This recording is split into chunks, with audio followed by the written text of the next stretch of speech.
What if everything investors believe about gold and silver right now is completely wrong? While millions are panic selling, some of the world's biggest institutions are quietly preparing for what could be the next major move in precious metals. So, are we witnessing the end of the rally, or just the calm before another storm? If you've been watching the financial markets lately, there's one thing that has become almost impossible to ignore: gold and silver. Prices are moving sharply, investors are getting nervous, market uncertainty is rising, and whenever fear starts spreading across financial markets, one question keeps coming back. Are gold and silver still the ultimate safe havens, or are we watching the beginning of something much bigger? Gold has traditionally been viewed as a shelter during periods of uncertainty, but when both gold and silver start experiencing major price swings, the story goes far beyond precious metals. It becomes a story about inflation, interest rates, currencies, central banks, and most importantly, investor confidence. And that's exactly why these moves matter. Because market volatility doesn't just create fear, it can also create opportunity. But here's where things get interesting. Just because gold or silver is moving higher doesn't automatically mean you should rush out and buy. We need to understand what is actually driving the move. Are investors buying gold because they're worried about inflation? Are central banks continuing to increase their gold reserves? Is industrial demand pushing silver higher? Or are financial markets quietly pricing in a major economic shift that hasn't fully appeared in the headlines yet? That's what we're going to break down. We'll look at why gold and silver are becoming so volatile, why investors are getting increasingly nervous, and what these moves could actually mean for your portfolio. And by the end of this video, you won't just understand why prices are moving, you'll also know which signals actually matter, which ones are just market noise, and what could become the key levels to watch next for gold and silver. Because when precious metals suddenly start making major moves, the real story is usually much bigger than the metal itself. Before we talk about where gold and silver could be heading next, we need to understand something much more important. Why did this rally begin in the first place? Because major moves in precious metals rarely happen because of one single reason. Usually several forces come together at the same time, and in this case, we had 5 major drivers. The first one is inflation. When the cost of everyday goods and services keeps rising, investors naturally start looking for assets that can protect their purchasing power. And historically, gold has been one of the most recognizable inflation hedges. The logic is simple. If the value of your cash is being slowly eroded, holding an asset that isn't directly tied to a government-issued currency can become more attractive. Silver can benefit from this environment too. But silver has an additional advantage. It isn't just a financial asset. It is also an industrial metal. And that brings us to the second major driver. Central banks have become one of the most important forces in the gold market. When central banks increase their gold holdings, they're essentially increasing demand for an asset that sits outside the traditional currency system. And for investors, that sends a powerful signal. It suggests that gold isn't simply a relic from the past. It remains strategically important even at the highest levels of the global financial system. That can reinforce investor confidence and create additional demand. Then there's uncertainty. Geopolitical tensions, economic concerns, currency risk, market volatility. Whenever investors become less confident about what comes next, safe haven assets can become more attractive. And gold has spent centuries building that reputation. When investors don't know where stocks, currencies, or the broader economy are heading, gold can become a form of financial insurance. Silver can benefit from that sentiment as well, although its price tends to be more volatile. And that brings us to a major difference between the two metals. Gold is primarily known as a monetary and investment asset. Silver is different. Silver is also heavily connected to the real economy. It is used in electronics, solar technology, electrical applications, medical equipment, and numerous industrial processes. That means silver has 2 engines behind it: investment demand and industrial demand. And when expectations for economic growth improve, industrial demand can provide another reason for silver prices to move higher. Which brings us to the 5th driver. At some point, the market stops simply reacting to today's conditions. Investors start positioning for tomorrow. If traders believe inflation could remain elevated, interest rates could change, economic growth could strengthen, or demand for precious metals could increase, they may begin buying before those expectations become reality. And that's where momentum can start feeding on itself. Prices rise. More investors notice. More money enters the market. And suddenly, what started as a fundamental move can turn into a powerful market trend. So when you put everything together, inflation, central bank demand, safe haven buying, industrial demand, and investor optimism, it becomes much easier to understand why gold and silver attracted so much attention. But there's a problem. Markets don't move in straight lines forever, and eventually something changes. Because if everything looks so perfect, what changed? Now this is where things get interesting. Because when gold and silver suddenly pull back after a powerful rally, the natural reaction is to assume that something fundamentally changed. Maybe inflation is cooling. Maybe demand is disappearing. Maybe the precious metals story is over. But what if that's not what happened? What if the fundamentals didn't actually break? What if the market simply overreacted? Let's look at what was happening underneath the surface.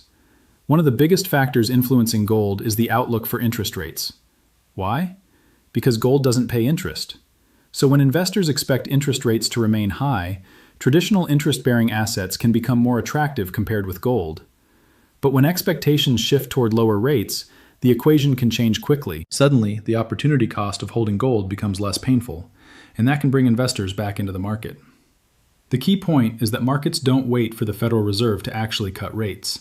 They trade expectations.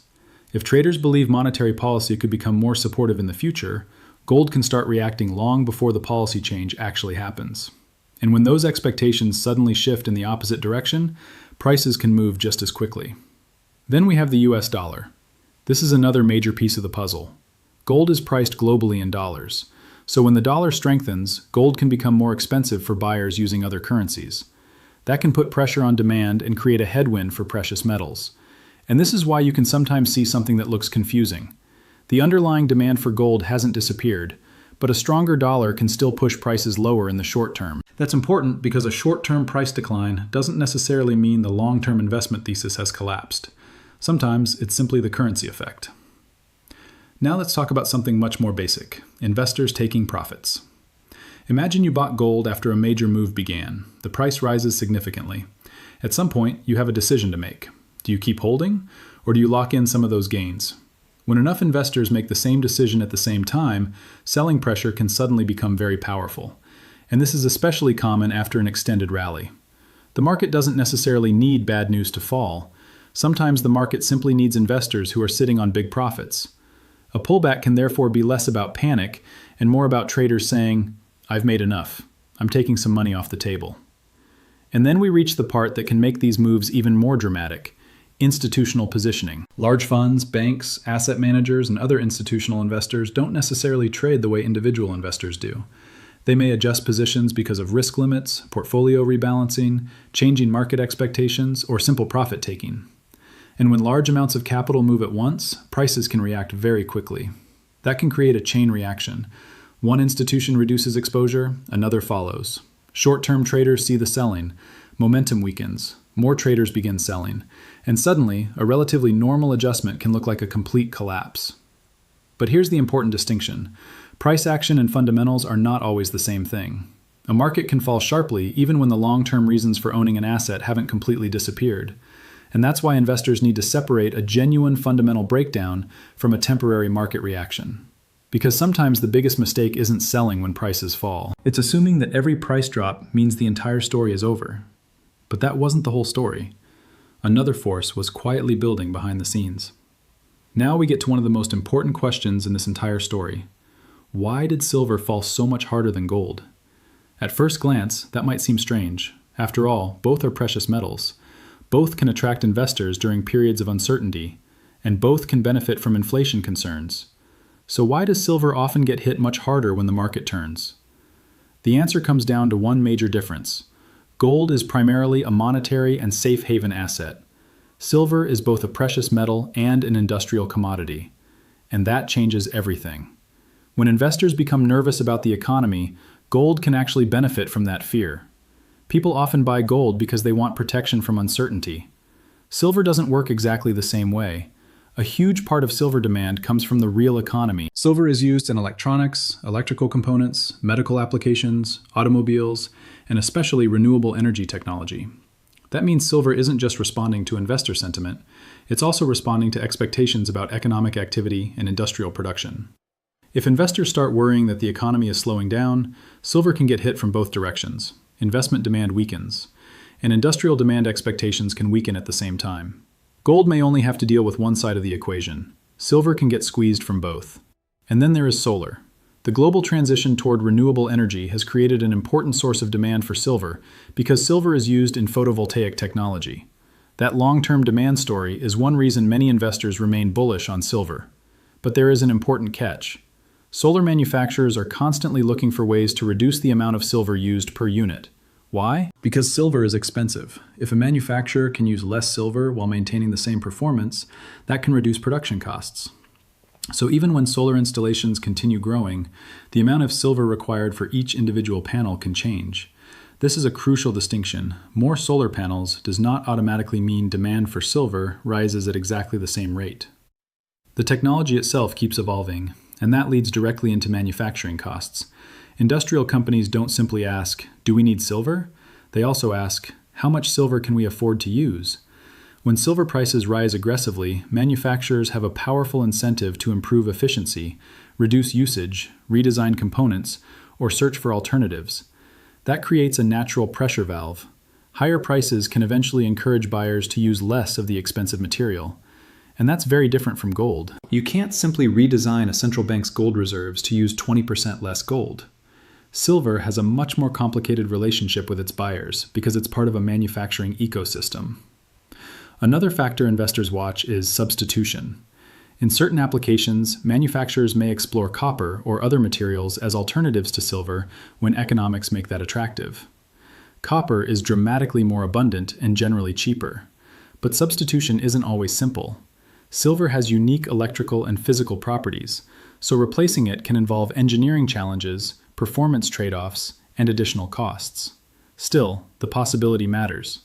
Because whenever silver prices rise dramatically, the incentive to find cheaper alternatives rises too. That can put a ceiling on demand in some industrial applications. And now we get to the biggest reason silver's price swings can look absolutely insane compared with gold. Silver has a smaller and more complicated market. It combines investment demand with industrial demand. That means it can get pushed higher when both stories are working together. But when sentiment reverses, both forces can move in the opposite direction. Imagine investors are suddenly worried about an economic slowdown. At the same time, traders begin taking profits. The dollar strengthens. Interest rate expectations shift. Industrial demand expectations weaken. And suddenly, silver isn't dealing with one problem. It's dealing with several at once. That's why silver can often behave like gold with a turbocharger. When conditions are favorable, it can outperform dramatically. But when the market turns against it, the downside can be just as aggressive. And this is why comparing gold and silver as if they're identical assets can be a mistake. Gold is generally treated as the defensive heavyweight. Silver is more like the high beta version of the precious metals trade. More upside potential, more industrial exposure, and much more volatility. So here's the million-dollar question. If silver can fall this hard when sentiment turns, what happens when the forces driving demand suddenly come back? Now we arrive at the question that really matters. Is this a crisis for silver and gold? Or could this actually be the kind of pullback long-term investors wait for? Because when prices fall sharply, the headlines usually focus on one thing, the damage. But smart investors often ask a different question. Has the long-term story actually changed? And when we look beyond the short-term price action, there are several reasons why the bigger picture may still deserve attention. Let's start with one of the most important issues, supply. Silver isn't produced only because people want silver. A large portion of silver production comes as a byproduct of mining for other metals, including copper, lead, and zinc. That creates a unique problem. Even if silver prices rise dramatically, miners can't simply turn on a massive amount of new silver production overnight. New mines require years of exploration, permitting, financing, construction, and development. So if global demand continues growing faster than supply can respond, the market can experience persistent deficits. And that's where the long-term story gets interesting. A short-term sell-off doesn't necessarily eliminate a structural supply problem. Then there's artificial intelligence. AI isn't just about chatbots or software. Behind every AI system is a physical infrastructure network. Data centers, servers, power systems, networking equipment, electronics, and increasingly sophisticated semiconductor technology. All of that requires enormous amounts of physical infrastructure, and silver's excellent electrical conductivity makes it valuable across many electronic applications. The AI boom doesn't automatically guarantee higher silver prices, but it adds another potential source of long-term industrial demand to an already growing technology ecosystem.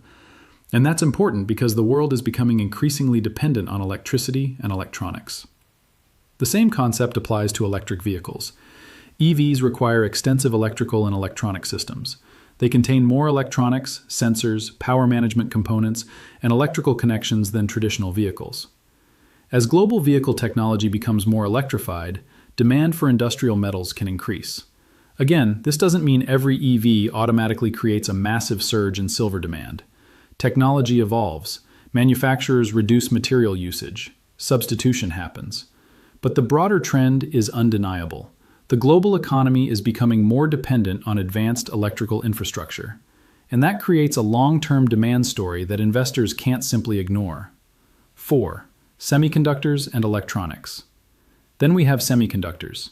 Modern life is built around chips. Phones, computers, cars, data centers, industrial machinery, medical equipment, AI infrastructure, and behind all of these technologies is a massive global supply chain that depends on highly conductive and reliable materials. Silver is used in various electronic and electrical applications because of its exceptional conductivity. So as the world continues digitizing, electrifying, and automating, the demand equation for industrial metals becomes increasingly important. The question isn't simply, will people buy more silver jewelry? The bigger question is, how much metal will the next generation of technology require? And this is where the story becomes global. Silver demand isn't dependent on one country. It's connected to manufacturing, renewable energy, electronics, transportation, infrastructure, investment, and consumer demand across multiple economies. That diversification matters, because even if one sector slows down, another could potentially pick up the slack. The global economy is undergoing several major transitions at the same time. More electrification, more renewable energy, more computing power, more AI infrastructure, more advanced electronics, and all of these trends require physical resources. That doesn't mean silver prices can only go higher. Markets don't work that way. But it does mean that a short-term price collapse doesn't automatically erase the long-term demand story. And finally, we have history. Precious metals have experienced brutal corrections before. There have been periods when investors believed the rally was finished. Momentum disappeared. Prices fell. Sentiment turned extremely negative. And then, as the underlying conditions changed, demand returned. That's an important lesson. A major correction can mean one of two things. The underlying thesis is broken, or the market has simply reset expectations. Those are completely different situations. And investors who can distinguish between the two have a major advantage. Because sometimes, the biggest opportunities don't appear when everyone is confident. They appear when the market has become convinced that the story is over. But we have to be careful here. A falling price is not automatically a bargain. A supply deficit doesn't guarantee a rally. A high demand doesn't guarantee higher silver prices. And historical recoveries don't predict the future. The real question is whether today's price reflects the fundamentals that could shape tomorrow's demand and supply. That's where the analysis gets much more interesting. Because before making any investment decision, there's one comparison you absolutely need to understand. Now we reach the comparison every investor wants to understand. Gold or silver, which one has the better future? The answer depends on one important factor. What are you actually trying to achieve? Because gold and silver may move together, but they are not the same investment. They serve different purposes. One is designed more for protection, the other offers more growth potential, but with more uncertainty. Let's break it down. When it comes to safety, gold has the advantage. For thousands of years, gold has been viewed as a store of value. Central banks hold it, governments recognize it, investors around the world turn to it during periods of uncertainty. Gold is not dependent on one industry or one technology. It doesn't require economic growth to have value. In fact, during periods of financial stress, gold often benefits because investors are looking for stability.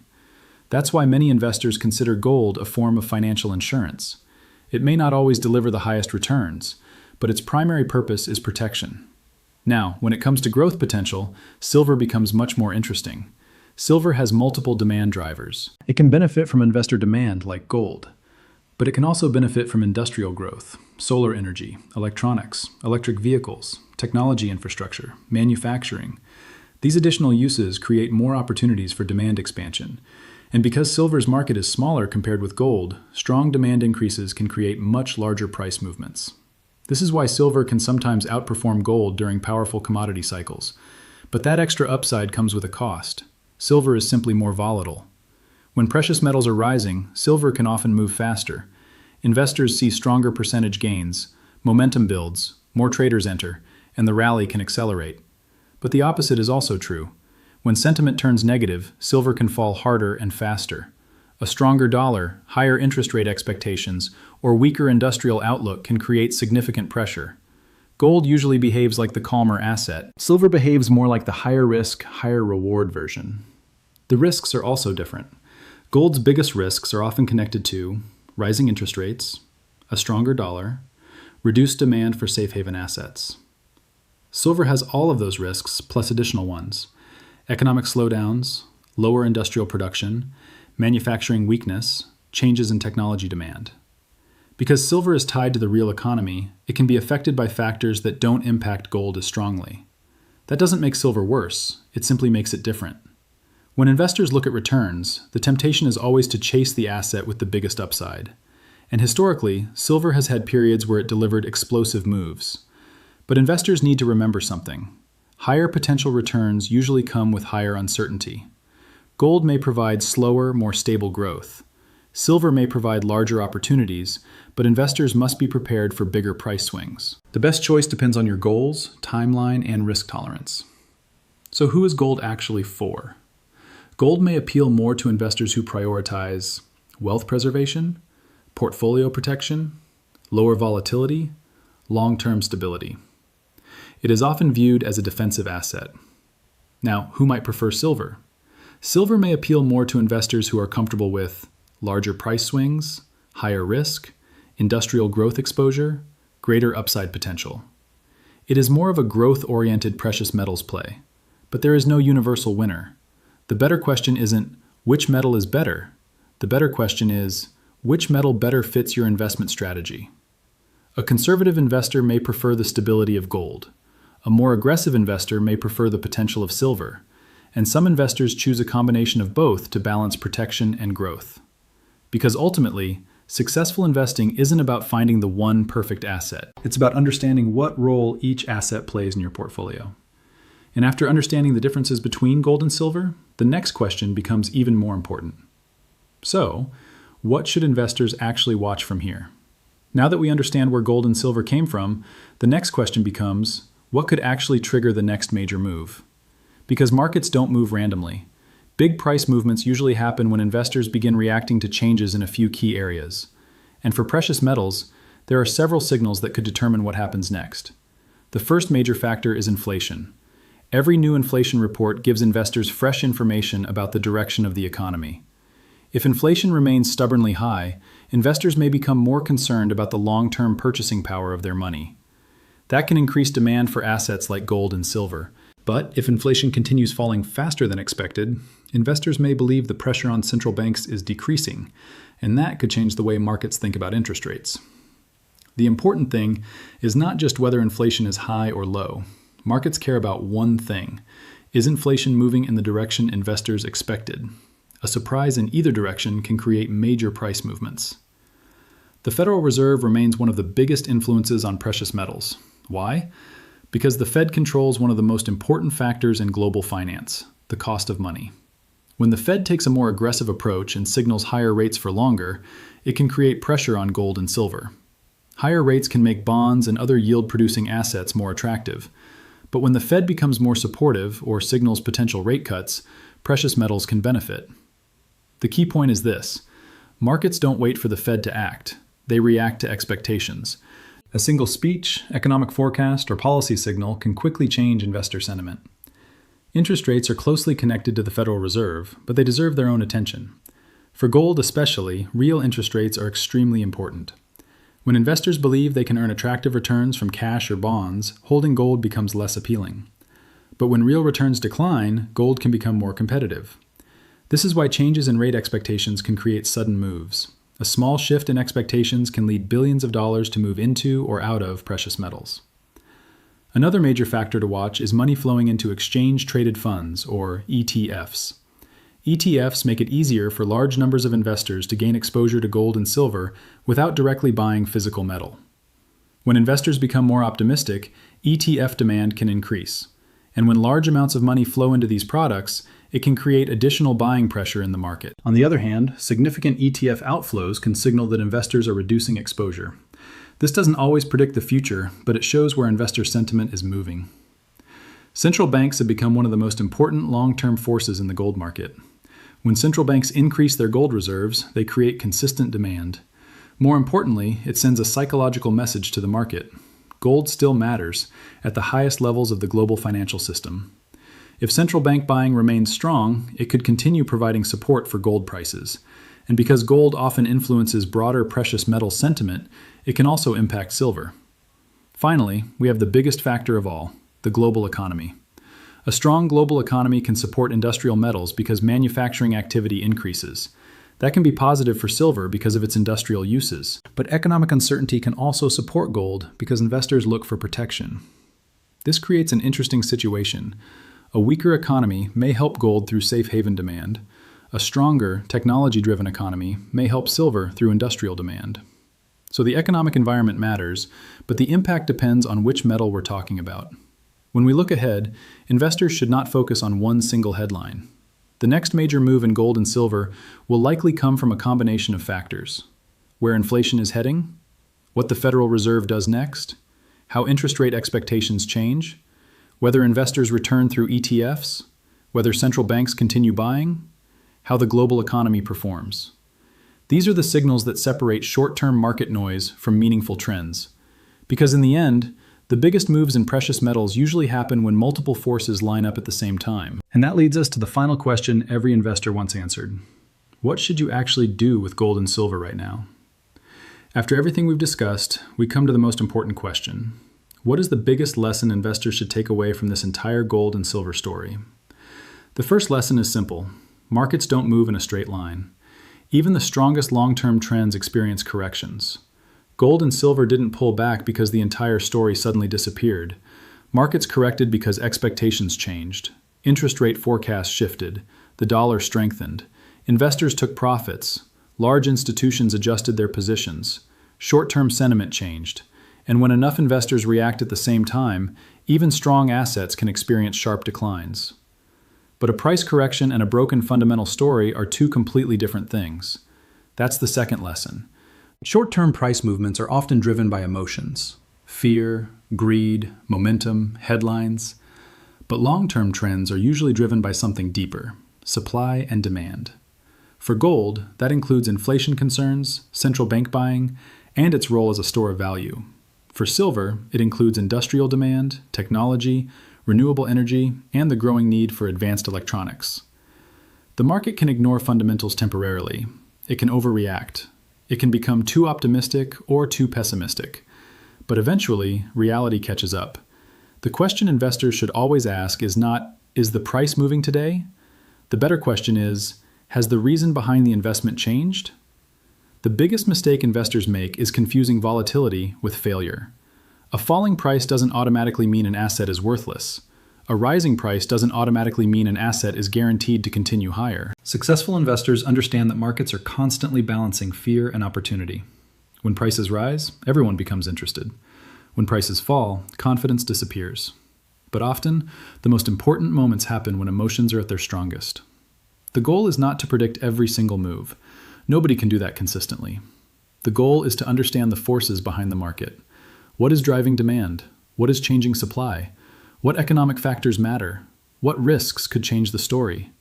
Because knowledge creates better decisions. So, whether you believe gold and silver are entering a new bull market or simply experiencing a temporary correction, one thing remains clear. Precious metals are not just about price. They are a reflection of bigger forces happening around the world: inflation, currencies, technology, central banks, and global economic confidence. And the investors who understand those forces will always have an advantage over those who simply follow the headlines. Because in the markets, the biggest opportunities often appear when everyone else is focused only on the fear. Thank you for watching. If you found this analysis valuable, make sure to subscribe and let us know in the comments, are you more bullish on gold, silver, or neither right now? Now I want to hear from you. If you had just one choice today, would you invest in gold or silver? Tell me your answer in the comments below. If you enjoyed this breakdown, don't forget to like, subscribe, and turn on notifications because every week we break down the biggest stories shaping the global economy. Thanks for watching, and I'll see you in the next video.